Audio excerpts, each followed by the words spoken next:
En las tierras heladas del noroeste de Canadá, donde los vientos cortan como navajas y los bosques se extienden hasta el horizonte, un pueblo nómada comenzó a moverse.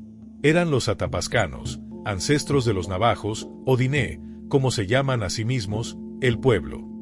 Corría el siglo XIII cuando iniciaron su marcha hacia el sur, un éxodo silencioso que los llevaría al corazón del suroeste americano, un vasto lienzo de desiertos y cañones entre lo que hoy es Arizona, Nuevo México, Utah y Colorado.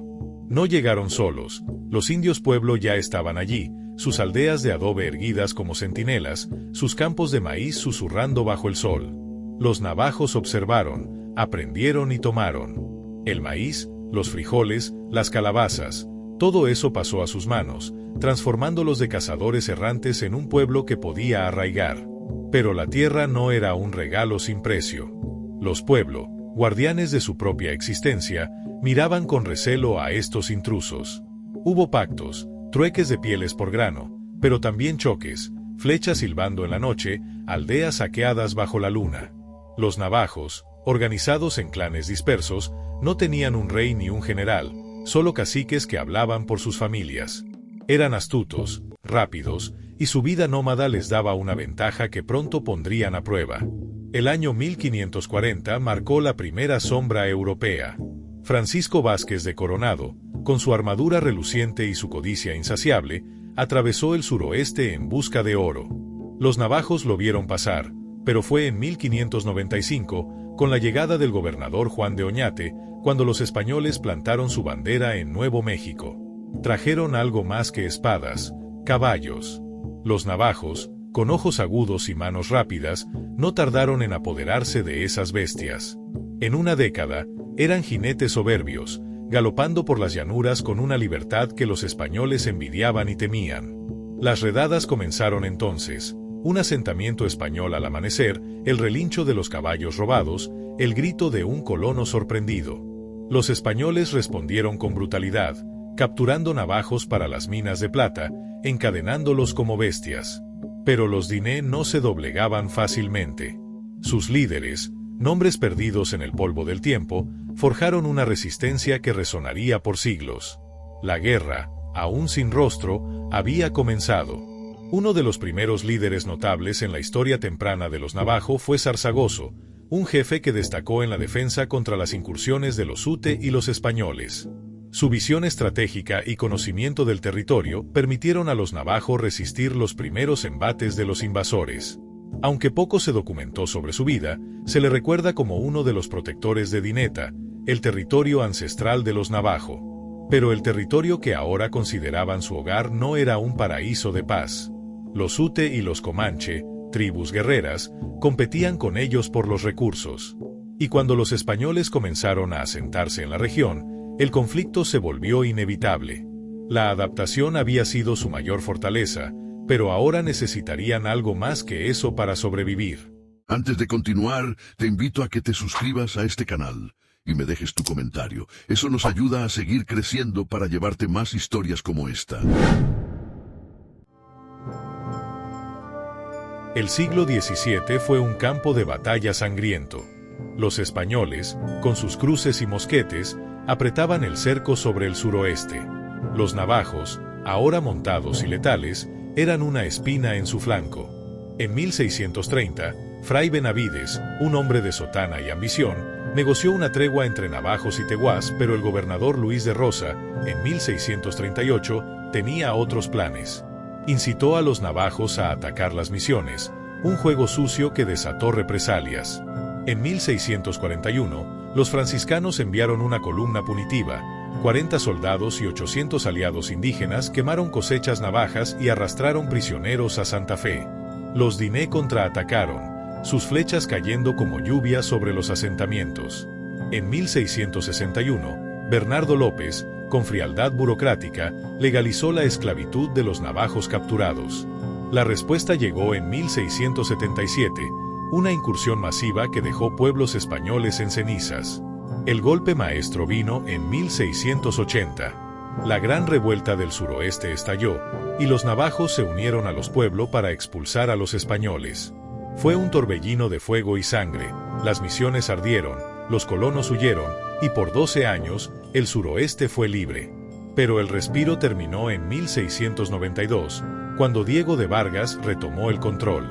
Los navajos, sin embargo, no olvidaron. El siglo XIX trajo un nuevo jugador, Estados Unidos.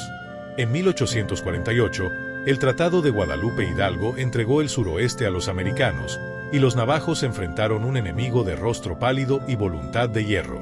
En 1846, el general Kearny firmó un tratado en Ojo del Oso tras castigar a los navajos por un ataque. Duró meses. En 1851, el coronel Edwin Sumner clavó Fort Defiance en su tierra, un desafío abierto. Entonces emergió Manuelito, Astín Cheil Jaajini, nacido en 1818. Alto, de mirada penetrante, era un guerrero nato. En 1855, tras años de escaramuzas, fue nombrado jefe principal. Negoció en Laguna Negra con el gobernador Meriwether, Henry Dodds y el general Garland, buscando un respiro. Pero en 1858, Fort Defiance cruzó la línea, un criado secuestró a un navajo, y la venganza desató una cacería militar. Manuelito, con su rifle en mano y su pueblo a su espalda, se convirtió en el acero que los americanos no podían quebrar. El 30 de abril de 1860, el sol apenas despuntaba cuando 1000 guerreros navajos rodearon Fort Defiance. Manuelito, con su rostro curtido por el viento, y Barboncito, Astín Dagaí, un hombre de palabras afiladas y corazón de fuego, habían planeado cada paso. El fuerte, una fortaleza de adobe y madera en el Cañón Bonito, era el ojo del huracán americano en tierra navaja. Los soldados, unos 150, desayunaban confiados cuando las primeras flechas atravesaron el aire. Los navajos atacaron como una marea, jinetes al galope, arqueros en las colinas, un cerco perfecto. Manuelito lideró el flanco oeste, derribando centinelas con precisión quirúrgica, mientras Barboncito, desde el este, cortaba las líneas de suministro.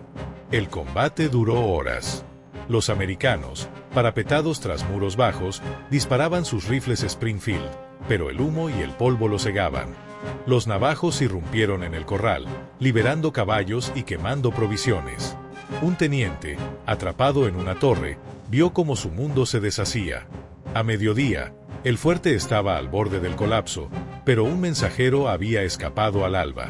Refuerzos del tercer regimiento de infantería llegaron desde el sur, 200 hombres frescos con bayonetas caladas. Manuelito dio la orden de retirada. Los navajos se desvanecieron en las colinas, dejando tras de sí un fuerte humeante y 14 americanos muertos. Barboncito, nacido hacia 1820, era el complemento perfecto de Manuelito. Su voz resonaba en los consejos, uniendo clanes con promesas de victoria. Tras el ataque, los navajos golpearon de nuevo, robando ganado cerca de Santa Fe. Entre mayo y octubre, una milicia de 400 novomexicanos, con rifles y odio, arrasó aldeas navajas en represalia. La tregua de 1861, firmada en febrero, fue papel mojado. El general Carleton, un hombre de ojos fríos y planes oscuros, tomó el mando en 1862. Ordenó la guerra total. Fort Defiance había sido un triunfo táctico, pero el precio estaba por venir. Manuelito y Barboncito, espalda con espalda, prepararon a su pueblo para el infierno que se avecinaba. En 1863, el general James Henry Carleton ordenó la reubicación forzada de los navajo a un nuevo territorio. Para ello, recurrió al coronel Kit Carson, quien implementó una brutal estrategia de tierra arrasada, aldeas incendiadas, campos de cultivo destruidos y fuentes de agua contaminadas. La hambruna y el agotamiento hicieron mella en el pueblo navajo, dejándolo sin opciones. El 12 de enero de 1864, el cañón de Chelly, un laberinto de piedra roja y secretos navajos, tembló bajo las botas del coronel Christopher Kit Carson. Carleton le había dado una orden clara: someter a los Diné o exterminarlos. Carson, un explorador de rostro curtido y pasado turbio, sabía cómo quebrar voluntades. Con 400 hombres, entró al cañón al amanecer. Los navajos, escondidos en cuevas y riscos, dispararon flechas y piedras, pero Carson no vino a pelear, vino a destruir. Sus soldados quemaron huertos, Mataron ganado y arrancaron los melocotoneros, el orgullo de los Diné. 23 navajos cayeron, 34 fueron capturados, y 200, hambrientos y rotos, se rindieron. El cañón, su último bastión, estaba perdido. La larga marcha comenzó en marzo. Más de 8.000 navajos, mujeres con bebés en brazos, ancianos de pasos lentos, guerreros con las manos vacías, fueron forzados a caminar 480 kilómetros hasta Bosque Redondo. El frío mordía, el hambre desgarraba, y los soldados, con látigos y rifles, no mostraban piedad. En un paso helado, una madre colapsó, su cuerpo quedó atrás, un punto negro en la nieve. Al menos 200 murieron antes de llegar. Manuelito, con un puñado de fieles, esquivó la captura hasta 1866, moviéndose como un lobo entre las sombras. Pero el cerco se cerró, y él también cayó. Bosque Redondo era una tumba abierta. El agua salobre envenenaba, las cosechas fallaban, y la viruela cegaba vidas como una guadaña. Barboncito, prisionero pero invicto, habló por su pueblo. Las tensiones con los apaches mezcalero, también prisioneros en el mismo sitio, generaron aún más conflictos dentro del campamento. Manuelito, uno de los líderes más prominentes de la resistencia navajo, se negó a rendirse y organizó pequeños grupos que continuaron resistiendo en las montañas. Mientras tanto, Barboncito, líder espiritual y diplomático, entendió que la única forma de salvar a su pueblo era mediante la negociación. Durante años, los navajo enviaron delegaciones a Washington, intentando convencer al gobierno de que Bosque Redondo no era un lugar sostenible para su pueblo. En 1868, frente a una mesa de oficiales americanos, su voz cortó el aire: «Esta tierra no es nuestra. Queremos nuestras montañas, nuestro hogar». El 1 de junio, el Tratado de Bosque Redondo se firmó. Manuelito, Zarcillos Largos y Barboncito estamparon sus marcas. Volvieron a una reserva más pequeña, pero suya. Con el tratado, los navajo obtuvieron el derecho de regresar a sus tierras, pero las condiciones en las que lo hicieron eran precarias. Su pueblo había sido diezmado, sus cultivos destruidos y su ganado reducido a casi nada. A pesar de ello, la voluntad del pueblo navajo era inquebrantable. Poco a poco, comenzaron a reconstruir su sociedad. El ganado fue recuperado, las tierras volvieron a producir alimento y la estructura tribal se reorganizó para enfrentar los nuevos desafíos. Uno de los momentos clave en este proceso ocurrió en 1870, cuando un grupo de navajo que regresaba a su tierra encontró su hogar ocupado por colonos blancos. Los nuevos pobladores, respaldados por milicias locales, se negaban a devolver las tierras, lo que provocó un enfrentamiento que casi derivó en otro conflicto armado. Se enviaron emisarios a Washington, argumentando que el tratado garantizaba el retorno de sus tierras. La presión política funcionó, y el gobierno federal ordenó la retirada de los colonos, un momento de victoria para el pueblo navajo en su lucha por la recuperación de su territorio. Manuelito murió en 1893, un titán agotado. Barboncito, en 1871, dejó un eco de esperanza. La marcha había terminado, pero la lucha no.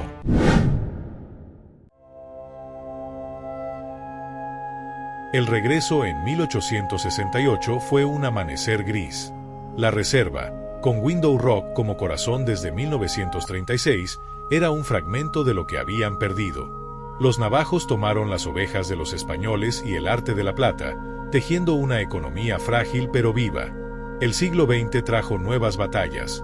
Pozos de petróleo perforaron su tierra en los años 20 y la pobreza apretó como una soga. Pero en 1942, los Diné encontraron un arma inesperada: su lengua.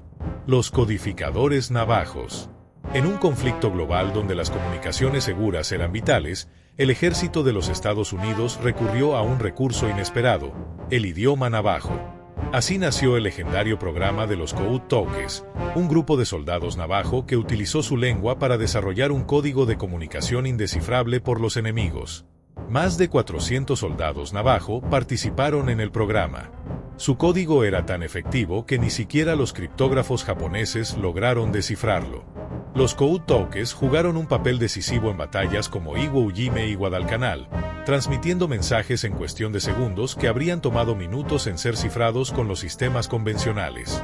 Su contribución fue fundamental para el éxito de las fuerzas estadounidenses en el Pacífico, aunque no fueron reconocidos hasta décadas después. Hombres como Bill Toledo y Kate Little llevaron sus palabras al Pacífico. En Iwo Jime, mientras las balas japonesas silbaban, sus mensajes cifrados guiaron a los marines a la victoria. El enemigo nunca los descifró.